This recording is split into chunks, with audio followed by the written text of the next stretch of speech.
webcast, Reb on the Web, with Rabbi Pearl. Do you know your royal Jewish name? So welcome everyone as we discuss, do you know your royal Jewish name? This past week in England, the royal family were blessed with a granddaughter. And there was a big to-do. Everyone was excited. What was the name given to this new princess?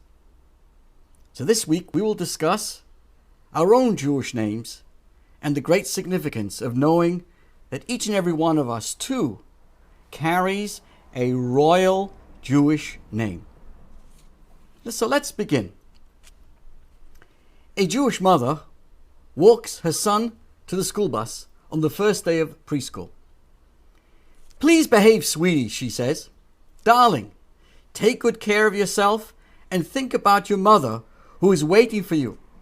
And come right back on the bus, my love. Remember, honey, your mother loves you a lot." At the end of the school day, the bus returns. She runs to her son and hugs him. "So what did the love of my life learn on the first day of school?" she asks. And the child says, "I learned that my name is David." The second book of the Torah is called Shemot, the book of names. The simple reason for this unusual name is that this book opens with the word names.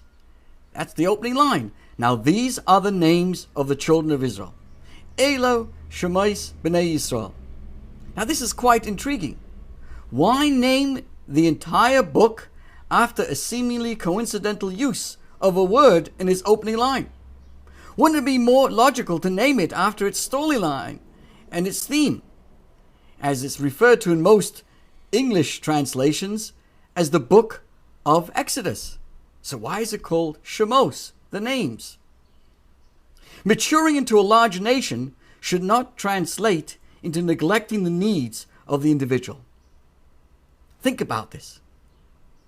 Here lies an important lesson about our Jewish approach to the individual member of a community. The second book of the Torah introduces us to the very first Jewish community, right? The new nation, the emerging Jewish nation of Israel. This book's narrative tells us how in a very short period of time, a relatively small family of Jacob, described in the previous book of Bereshis, successfully transformed, proliferated into an amazingly fruitful nation. Yet, despite this amazing numeric growth, the Torah reminds us not to forget that each individual has a name and must be recognized and respected. Maturing into a large nation should not translate into, God forbid, neglecting the needs of the individual or treating him or her like a number or statistic. So like the young boy who learned that his name was David, we too must treat each and every one of our children as a unique personality and help them to discover their uniqueness. They each have a name and talents that are uniquely theirs. Each and every one of us has our name, has our talents. We should never lump our children or ourselves together. Likewise, when dealing with the greater community, we must appreciate the diversity of the different members that make up the community and find creative ways to utilize and to enlist the diverse talents of the community. This all begins when we view each person as a person with a name, not just a number. Why do I need a Jewish name? Let's go into it more to come to appreciate the importance of a name. So we've established a name gives you a particular individual identity. But why do I need this Jewish name? So on a most basic level, a Jewish name is a keystone of a Jewish identity. Our sages tell us that although more than 200 years of exile and slavery had all but assimilated the children of Israel during their sojourn in the pagan society of Egypt, they remained a distinct entity. Why? Because nevertheless, under those circumstances, they always retained their Hebrew names, their Jewish names, their language and their dress. And therefore they merited this miraculous redemption. On a deeper level, the significance of a name, our Jewish name, the book of Genesis teaches that God created the world with speech. Right? What do we say? And God said, "Let there be light," and there was light. In the Kabbalah and Jewish mysticism, it's explained that the 22 sacred letters of the Hebrew alphabet are really spiritual building blocks of all created reality. And that the name of a thing in the Hebrew and the Holy Tongue represents the combination of sacred letters that reflects the distinctive characteristics and the purpose and role towards which it was created. So your name, your Jewish name, is a key to your mission, to what you've created and what you're here for, what your specific mission is to impact on this world. Your Hebrew name is really your spiritual call sign, embodying your unique character traits and God-given gifts. Like today, we have our name that we use for Facebook. We have our hashtag handle on Twitter. But those are all different ideas in the world. But primarily, we all have that unique character trait that is reflected in our Jewish name. Ideally, we should use it 24 hours a day, not just when we're called up to the Torah or when prayers are offered on our behalf.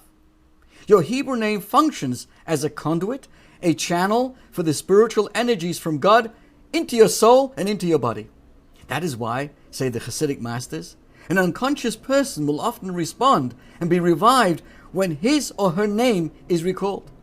As I go about my work at Winthrop University Hospital, visiting a patient, I try my best to find out the person's Jewish name and mention it. And I have the person mention their Jewish name because that brings in new life into the individual. According to Jewish custom, a critically ill person is sometimes given an additional Hebrew name, somewhat like a spiritual bypass operation to funnel in fresh spirituality around their existing name and into their bodies. So with the influx of spirituality, with a new name, the body is given a renewed vigor to heal itself. So the question may be, how do I give or get a Hebrew name? Usually, your Hebrew name is applied to you soon after you're born.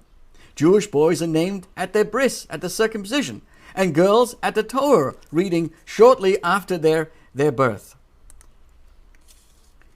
Your name is selected by your parents, and who usually name you after a dear departed one, a loved one, most often an ancestor. Or if you don't have anyone to memorialize, you just might end up with a Hebrew name of their own preference. Either way, however, our sages have declared that your parents' choice of a name really constitutes a minor prophecy, since the name they choose conforms with the inborn nature of your soul. Now, dear friends, if your parents didn't give you a bris, or you didn't name you at the Torah reading, or if you're a non-Jew who's converting to Judaism, you can select any Hebrew name that resonates with you. Often people would choose a name that is phonetically similar and or similar meaning to their own given name. For example, Bernie becomes Baruch, or Vladimir becomes Zev. So dear friends, at this special moment, let us appreciate names are more than just a convenient label. Going by your Jewish name is a statement of pride in your Jewish heritage. The Jews of ancient Egypt, tradition tells us, kept their Jewish names. That's one of the ways they remained a cohesive people and merited redemption. There's more, my friends. Your Jewish name is a channel by which life reaches you from above. In fact, the Kabbalists say that when parents name a child, they're actually experiencing a minor prophecy, because somehow that child's destiny is wrapped up in the combination of the Hebrew letters that make up his or her name. Granting a name in the presence of the Torah infuses the name with blessing. A girl gets her name at the Torah reading in the synagogue. The rabbi, the Torah reader, recites a prayer for the health of the mother and the child, and the father provides the name that the parents have chosen. Since the Torah is the source of all good things, granting a name in the presence of the Torah infuses the name with blessing. As we mentioned, a boy is named at his bris, at his circumcision, when he enters into the covenant of Abraham and becomes a fully fledged member of the Jewish people. So here are some details. You never got a Jewish name? Well, you're converting to Judaism? Select a Jewish name that resonates with you. Often people choose a name that is similar to their own non-Jewish name in sound, in meaning, or in both.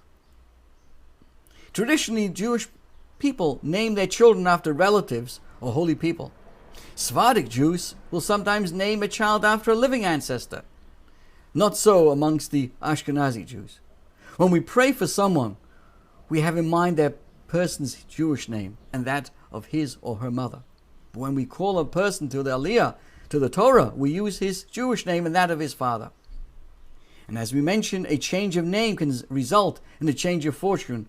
In a case when, God forbid, someone is dangerously ill, we might provide him with an additional name. So, counting and names are among love's most powerful expressions. Think about this. Listen to a child counting his candies, or to a beloved's name on the lips of a lover, and you will know what it means to cherish and to revere. The number and the name retain their specialty when love's more passionate signals no longer apply, or never did. You know, a hug or a kiss are meaningless unless its recipient can sense it and respond. But the act of counting will express our affection also for inanimate objects, and the utterance of a name will trigger a rush of feeling long after its bearer has departed from our world. As the book of Exodus opens, the 12 sons of Jacob, right, a fledgling nation, link the lives of their founding fathers have passed on. And the Jewish people are entering into their first Golus.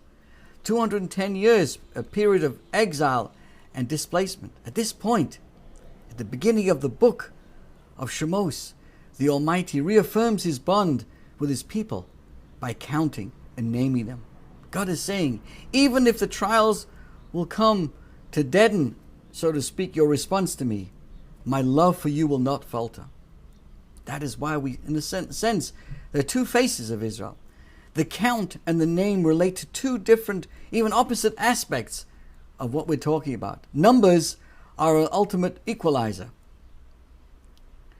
The statement, and all the souls descended from Jacob were 70, in a sense, attributes an equal standing in the total. We're all 70. Each of these souls is a unique individual with his or her particular strengths and weaknesses. But in counting them, what are we doing? We underscore their common denominator, their basic fact of their being. On this level, each of the 70 count for no more and no less than one. But here comes my point. Names connote the very opposite of commonality. The name, the royal name given to you, identifies, individualizes, and distinguishes us. This is especially true. This is especially true in our world that we live in. That each of us have our uniqueness and our special role in making this world a home for the Almighty God. So throughout our long and bitter Golus, or exile, God's watching over us. He counts us and he names us because our name expresses that indestructible core of our Jewish soul. Thank you so much. Please remember your Jewish name. May Hashem bless us with all that's good. This is your host, Rabbi Pearl. Thank you so much.